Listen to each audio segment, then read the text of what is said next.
तो welcome back guys. हमने अपनी लास्ट वीडियो में एक प्रॉब्लम ख़त्म कर दी जो कि थी हमारी प्रोड्यूसर्स एंड कंज्यूमर्स, एक क्लासिकल प्रॉब्लम। ठीक है, तो ये हमारी हो चुकी है डन। इसके आगे डन लिख देते हैं, तो ये हमारी डन है। अब हमारी नेक्स्ट प्रॉब्लम आती है जो कि है रीडर्स एंड राइटर्स। ठीक है, तो मैं आप सभी को ये बताना चाहूँगा पहले तो प्रॉब्लम क्या होती है। ठीक है, प्रॉब्लम ये है कि सपोज करो आपके पास एक वेबसाइट है, या हम सभी यार बुक माई शो तो यूज़ करते हैं मूवी टिकट्स वगैरह बुक करने के लिए। तो इस पे ना अब हमारे कोई भी बहुत सारे यूज़र्स हो सकते हैं। अब कोई कोई यूज़र ऐसे होते हैं जो खाली रीड कर रहे होते हैं। ठीक है, रीड कर रहे होते हैं मतलब जैसे सपोज करो मेरे पास एक मूवी है, ABC मूवी ले लेते हैं अभी के लिए। तो ABC मूवी में मेरे 100 टिकट्स अवेलेबल है। तो अब मैं R1 यूज़र हुआ या R2 हुआ या R3 हुआ। ठीक है, जब कुछ यूजर्स तो ऐसे होते हैं खाली वो टिकट्स देख रहे होते हैं कि कितने स्लॉट्स अवेलेबल है, 100 है। अब जैसे कोई यूजर बुक करने वाला होता है तो वो राइटर बन जाता है। ठीक है, राइटर मतलब कि अब उसने एक स्लॉट जैसे मैं R1 यूजर हूँ, मैंने 2 टिकट बुक करे तो ये 100 का 98 हो जाएगा। ठीक है, तो अब जो 98 हुआ है ना, बाकी यूजर्स जो बचे हुए हैं उन्हें 98 शो होना चाहिए। तो ये हमारी रीडर एंड राइटर की प्रॉब्लम होती है। ठीक है, अब यहाँ पे हमारा ना क्या प्रॉब्लम होती है कि सही इन्फॉर्मेशन शो होनी चाहिए। ऐसा नहीं होना चाहिए कि कभी एक यूजर को 100 शो हो रही है, एक को 98, या इस टाइप की कुछ इशू नहीं होना चाहिए। तो यहाँ पे हमारे कॉन्फ्लिक्ट आ जाता है बहुत ज्यादा। तो ये कॉन्फ्लिक्ट कब कब आता है वो मैं आप सभी को बताता हूँ। तो उसके लिए एक छोटी सी टेबल बना लेते हैं। ठीक है, अब वही ABC मूवी ले लेते हैं एक बारी। ABC मेरे पास मूवी है, 100 टिकट्स अवेलेबल है। तो 100 टिकट्स अवेलेबल है। अब सपोज करो कि मेरे पास ना बहुत सारे यूजर्स हैं, अभी वो कोई भी राइट नहीं कर सकता, अभी कोई भी टिकट बुक नहीं कर रहा। तो क्या मेरे बहुत सारे यूजर्स इस डेटाबेस को एक्सेस कर सकते हैं? ये डेटाबेस मेरा सेम होना चाहिए। ठीक है, तो बुक माई शो का मेरा डेटाबेस है और बहुत सारे यूजर्स हैं, उन सबको क्या एक्सेस दे सकता हूँ मैं? एक टाइम पे बहुत सारे रीड कर सकते हैं इन्फॉर्मेशन, R1 R2 R3? हाँ जी कर सकते हैं, क्योंकि कोई इन्फॉर्मेशन अपडेट तो नहीं कर रहा ना। सभी को 100 दिखा दो, कोई इशू तो होगा नहीं। तो ये हमारा डन केस है, यहाँ पे कोई इशू नहीं आएगा। अब सपोज करो कि R1 रीड कर रहा है इन्फॉर्मेशन, वो बुक करने ही वाला था, तभी एक और यूजर आ जाता है राइटर 1 नाम का, और वो एकदम से टिकट बुक कर देता है 2 स्लॉट्स इसके, तो वो 98 हो गई। ठीक है, तो R1 आता है, वो स्लॉट बुक करने की कोशिश करता है जो साइड के 2 वाले होते हैं। ठीक है, कॉर्नर सीट्स। बट उसे नहीं मिलती क्योंकि वो ऑलरेडी राइटर ने बुक कर चुका है। एक राइटर आया, उसने प्रीएम्प्ट करा R1 को और वो बुक कर गया ये 2 स्लॉट्स। ठीक है, तो यानी कि ये रीड राइट हमारा कॉन्फ्लिक्ट क्रिएट हो गया। तो ये रीड राइट कॉन्फ्लिक्ट हमारा क्रिएट हो गया, मतलब यहाँ पे कुछ घपला है, यहाँ पे प्रोसेस को सिंक्रोनाइज करना पड़ेगा। सेम चीज राइट के लिए और रीड के लिए होगी। अब आते हैं क्या राइट राइट के लिए सेम चीज होगी। अब सपोज करो सेम टाइम पे ही ना यहाँ पे 2 बंदे आएंगे और दोनों के दोनों बुक करने की कोशिश करेंगे, तो वो भी तो पॉसिबल नहीं है ना। डेटाबेस को क्या पता कि भाई एक बंदा 90, एक बंदा 2 स्लॉट बुक करने की कोशिश कर रहा है यहाँ के 3, और 2 करने की कोशिश कर रहा है, और एक बंदा यहाँ के 3 स्लॉट बुक करने की कोशिश कर रहा है। तो उसे ये भी तो बताना पड़ेगा कि 100 में से 100 की वैल्यू या फिर तो 98 होगी या फिर 97 होगी। ठीक है, तो दोनों में से कौन सी होगी अगर वो सेम टाइम पे बुक कर रहे हैं? तो वो चीज भी कॉन्फ्लिक्ट में ही आती है। तो हमारी राइटर राइटर भी कॉन्फ्लिक्ट होता है। ठीक है जी, तो ये जो मैंने अभी आपको 3 केसेस बताए ना कॉन्फ्लिक्ट वाले, बस इन्हीं के लिए हमें प्रोसेस सिंक्रोनाइजेशन करना है। तो हमारे ना केस 1, 3 केस 4 केस हो गए, तो केस 1 ले लेते हैं, रीड राइट। ठीक है, केस नंबर 2 ले लेते हैं, राइट रीड। दोनों ऑलमोस्ट सिमिलर ही हैं, दोनों में कुछ ज़्यादा फर्क नहीं है। केस नंबर 3 ले लेते हैं, जो कि होगा हमारा राइट राइट। और सबसे बढ़िया इजी सा केस जो कि है हमारा केस 4, उसे ले लेते हैं रीड रीड। ठीक है जी, अब इन्हीं केसेस के बारे में ना हम अभी देखते हैं। तो स्टार्ट करते हैं चलिए। तो अब इसके लिए ना सबसे पहले हम केस नंबर 1 स्टार्ट करते हैं। तो मेरे पास एक सॉल्यूशन है, हम वो सॉल्यूशन ट्राई करने की कोशिश करते हैं कि क्या वो वर्क कर रहा है नहीं कर रहा। तो यहाँ पे हम आते हैं, एक बारी कलर चेंज कर लेते हैं। तो यहाँ पे मैंने क्या लिया है, यहाँ पे सबसे पहले मैंने रीडर्स का एक काउंट लिया है जो कि रीड काउंट नाम के वेरिएबल में मैंने स्टोर कर रखा है। अभी सपोज करो मेरा डेटाबेस सिर्फ एम्प्टी पड़ा है और उसे ना कोई रीड कर रहा है, मतलब डेटाबेस भरा हुआ है बट उसे कोई अभी एक्सेस नहीं कर रहा, ना रीडर है कोई यहाँ पे, ना कोई राइटर है। ठीक है, तो रीड काउंट मैंने ले लिया है 0। तो ये हमारे रीडर का प्रोसेस है कि रीडर क्या प्रोसेस करेगा, और ये हमारा राइटर का प्रोसेस है। ठीक है, तो और मैंने 2 बाइनरी सीमा फोर ले लिए हैं, दोनों की वैल्यू 1 से इनिशियलाइज करा दी है। तो यहाँ पे 2 बाइनरी सीमा फोर और ले लेते हैं। तो यहाँ पे मैं एक बारी फिर से रब करना चाहूँगा। ठीक है, और यहाँ पे मैं एक तो ले लेता हूँ RC, रीड काउंट हो गया वो मेरा। ठीक है, एक ले लेता हूँ डेटाबेस म्यूटेक्स, और एक ले लेता हूँ मैं म्यूटेक्स जो है ये दोनों मेरे बाइनरी सीमाफोर हैं, ठीक है, बाइनरी सीमाफोर हैं और दोनों की वैल्यू मेरी 1 है और ये रीड काउंट मेरा 0 से इनिशियलाइज है। तो सबसे पहले केस 1 के लिए इसे चला के देखते हैं। तो केस 1 में हमारा क्या था, केस 1 में ये था कि या जब सबसे पहले हमारा कोई रीडर आता है और फिर उसी टाइम पे हमारा कोई राइटर आने की कोशिश करता है, प्रीएम्प्ट हो जाता है एकदम से। तो सबसे पहले हम रीडर आया, रीडर ने म्यूटेक्स की वैल्यू को डाउन करा, तो म्यूटेक्स भाई कर दे डाउन, कोई इशू नहीं है। इसने डाउन करा और रीड काउंट की वैल्यू को इसने प्लस प्लस कर दिया, तो रीड काउंट हो गया हमारा 1, ठीक है।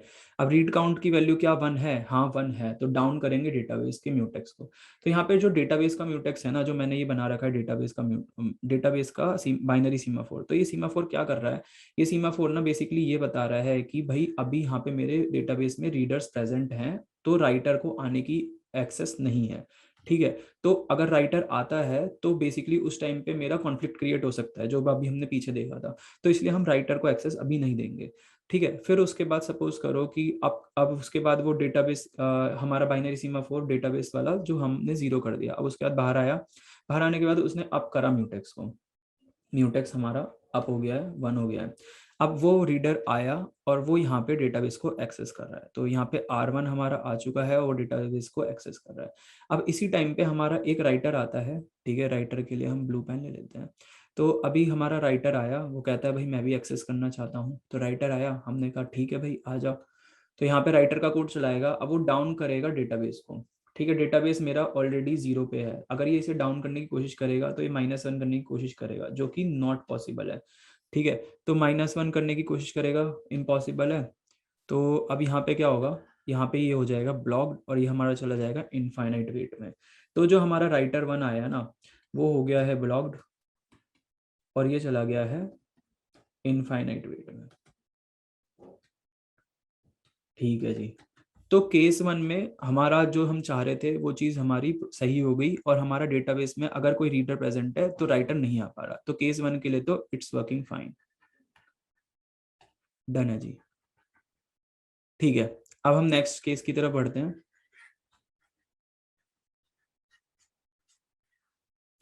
तो नेक्स्ट के लिए फिर से हम बना लेते हैं एक बारी, ये है हमारा रीड काउंट, ये है हमारा डेटाबेस और ये है हमारा म्यूटेक्स, ठीक है जी। ये 0 है, ये 1 है, ये 1 है। अब सबसे पहले हमारा राइटर आता है, राइटर कहता है अब मैं आऊंगा पहले, तो राइटर आया, ठीक है, W1 राइटर आया, उसने डाउन करा डेटाबेस को, तो डेटाबेस को उसने कर दिया 0। अब डेटाबेस को डाउन करने के बाद वो फिर से आया और उसने डेटाबेस को एक्सेस करा, तो अभी इस समय मेरा राइटर 1 डेटाबेस के अंदर बैठा है। अब इसी टाइम पे मेरा रीड 1 आता है, विच इज रीडर 1, ठीक है, R1 आता है, रीडर 1 है ये हमारा। तो रीडर 1 आता है, अब वो कहता है कि मैं भी जो डेटाबेस को एक्सेस करना चाहता हूँ, तो हमने कहा भाई ठीक है कर ले पहले, लेकिन पर तुझे कोड चलाना पड़ेगा। तो कोड चलाने की कोशिश करता है, वो डाउन करता है म्यूटेक्स को, म्यूटेक्स 1 है, डाउन कर सकता है, कोई इशू नहीं है, 0 कर दिया इसने। रीड काउंट की वैल्यू को प्लस प्लस करता है, तो रीड काउंट हो गया है हमारा 1, ठीक है। अगर रीड काउंट मेरा 1 है, तो रीड काउंट मेरा 1 है, हाँ जी है। तो रीड काउंट अगर मेरा 1 है तो डाउन कर दो डेटाबेस को, तो डेटाबेस को डाउन करने की कोशिश करता है, लेकिन पर नहीं जी, यहाँ पे वो डेटाबेस को डाउन नहीं कर पाएगा, क्योंकि वो जैसे ही -1 करने की कोशिश करेगा तो इस रीडर को हम कर देंगे ब्लॉक और ये चला जाएगा फिर से हमारा इनफाइनाइट वेट स्टेट में, और जिसे हम बोल सकते हैं वेटिंग क्यू। हम उसे ये बता रहे हैं कि भाई अभी डेटाबेस में कुछ अपडेट हो रहा है, तो अभी आपको इस चीज को एक्सेस करने की इजाजत नहीं है, ठीक है। तो यानी कि केस नंबर 2 जो था राइट रीड वाला, उसके लिए भी हमारा सही वर्क कर रहा है, ठीक है। तो केस नंबर 2 भी डन है जी। केस नंबर 1 था हमारा रीड राइट, केस नंबर 2 था राइट रीड। अब केस नंबर 3 देखते हैं एक बारी,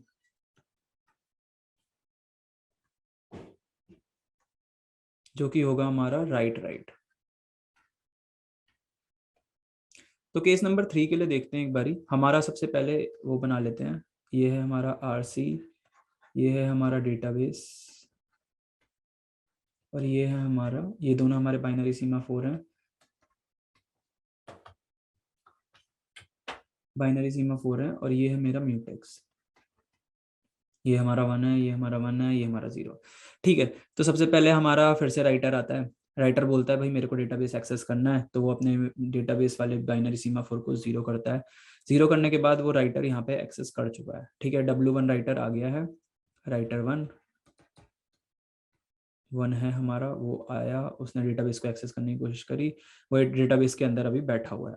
इसी टाइम पे, सेम टाइम पे मेरा एक और राइटर आता है, इसे ले लेते हैं राइटर 2।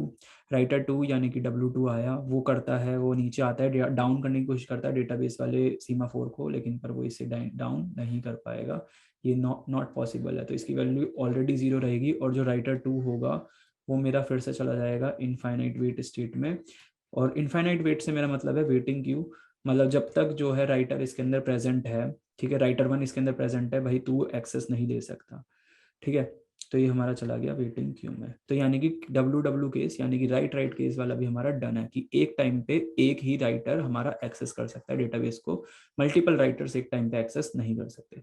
अब आती है भाई सबसे सही चीज हमारी, कि हमें अगर रीडर के लिए चलाना हो ये कोड, कि हमें ये चेक करना है कि हमारे मल्टीपल रीडर्स एक बारी में एक्सेस करने चाहिए। ठीक है, जैसे कि मैंने आपको बताया ही था कि हमारा जो कॉन्फ्लिक्ट होता है ना, वो इन 3 केसेस के लिए होता है, RW के लिए, WR के लिए और WW के लिए। लेकिन पर रीड के लिए मेरा कोई कॉन्फ्लिक्ट नहीं होता है। इसके लिए हमारा कोड एज इट इज चलना चाहिए, और मल्टीपल रीडर्स जो होते हैं हमें उन्हें एक्सेस देना है, उनको कोई असुविधा नहीं होनी चाहिए। ठीक है, तो मल्टीपल रीडर्स के लिए हम चेक कर लेते हैं एक बारी कि ये कोड सही चल रहा है या नहीं चल रहा है। तो मल्टीपल रीडर्स के लिए सबसे पहले मेरा रीडर 1 आया, ट्राई करते हैं, रीडर 1 आया, उसने म्यूटेक्स की वैल्यू को डाउन करा। म्यूटेक्स बना लेते हैं एक बार, ये 1 है मेरा म्यूटेक्स ऑलरेडी, एक हमारा डेटाबेस है, इसे भी मैं 1 कर लेता हूँ। और एक मेरे पास रीड काउंट है, जिसे मैं RC से डिनोट कर रहा हूँ, ये मेरे पास 0 है। सबसे पहला रीडर आया, उसने म्यूटेक्स को डाउन करा, ये हो गया 0। 0 करने के बाद फिर वो रीड काउंट को प्लस प्लस करता है, तो भाई कर दे, ये हो गया है 1। रीड काउंट प्लस प्लस हुआ, अगर रीड काउंट मेरा 1 है तो 1 है, तो डेटाबेस को कर दो भाई तुम 0, डाउन कर दो डेटाबेस वाले सीमाफोर को, डाउन कर दिया है। ठीक है जी, अब उसके बाद वो कह रहा है कि बाहर आओ, आप करो म्यूटेक्स को। म्यूटेक्स को फिर से 1 करा हमने, 1 करने के बाद अब हम डेटाबेस के अंदर बैठे हैं, हम एक्सेस कर पा रहे हैं, तो हमारा R1 बैठा हुआ है। अब देखते हैं हमारा रीडर 2 आता है, R2 आया, R2 के लिए कोई और कलर ले लेते हैं, रेड ले लेते हैं। तो R2 आया, R2 कहता है मेरे को भी डेटाबेस एक्सेस करना है, तो R2 के लिए पहले डाउन करता है म्यूटेक्स को, तो ये हो गया डाउन। फिर उसके बाद रीड काउंट को प्लस प्लस करता है, तो रीड काउंट हो गया है हमारा 2। अब उसके बाद रीड काउंट अगर मेरा 1 है, रीड काउंट मेरा 1 नहीं है, रीड काउंट मेरा 2 है, तो इसके ये वाली लाइन मेरी एग्जीक्यूट नहीं होगी। फिर उसके बाद म्यूटेक्स को अप करता है, म्यूटेक्स मेरा 0 था, इसे करते हैं 1, तो यानी कि अब मेरा R2 भी डेटाबेस को एक्सेस कर पा रहा है। ठीक है, तो बेसिकली जो RC है मेरा, RC रीड काउंट जो है वो मेरे को ये बता रहा है कि कितने नंबर ऑफ यूजर्स मेरे इस समय डेटाबेस के अंदर प्रेजेंट हैं, जो कि रीड कर रहे हैं, number of users reading from the database. ठीक है, रीडिंग फ्रॉम डेटाबेस। ठीक है जी, अब क्या होता है कि, हाँ जी, तो अब हमने ये देखा कि हमारे मल्टीपल रीडर्स भी इस डेटाबेस को एक्सेस कर पा रहे हैं एज अ रीडर।